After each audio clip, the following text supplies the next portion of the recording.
Well, what did George Floyd say just moments before he died? That became a pivotal moment in court as attorneys for former officer Derek Chauvin made Floyd's drug use a focal point on this 8th day of the murder trial.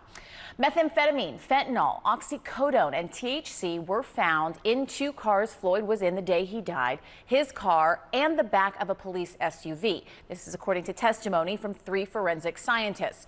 But what Floyd may have said about the drugs as he was pinned to the ground led to a stunning change of testimony from the lead investigator. Our Mike Galanos shows you now.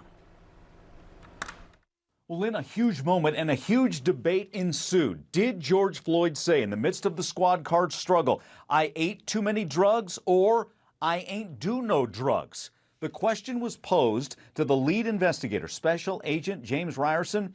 Here's part of his testimony.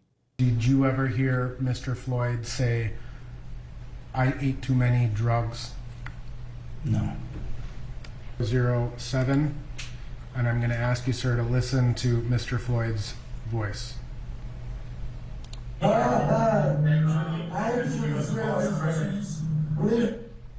Did you hear that?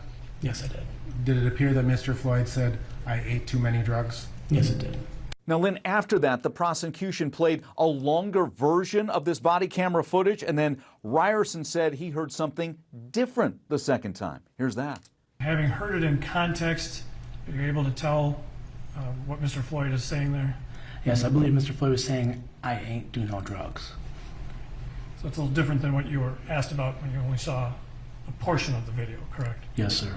And Lynn, the big point here, that's the defense's case, that the cause of death for George Floyd was use of drugs and underlying health conditions. For the prosecution, it's all about use of force. Speaking of which, the prosecution's use of force expert, Jody Steiger, testified. And he was asked about the use of force used in this case, and he went back to where this all began, over an alleged fake $20 bill. To him, no force was even needed.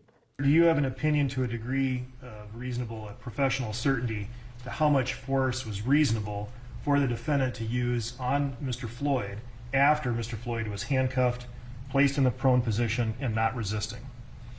Yes. What is that opinion? My opinion was that no force should have been used once he was in that position. Lynn, day 9 testimony coming up at 10 a.m. Eastern. We'll have it for you. We're expecting the medical examiner, Dr. Andrew Baker, to testify.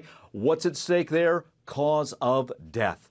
We'll have it for you at 10. Lynn, we'll see you then.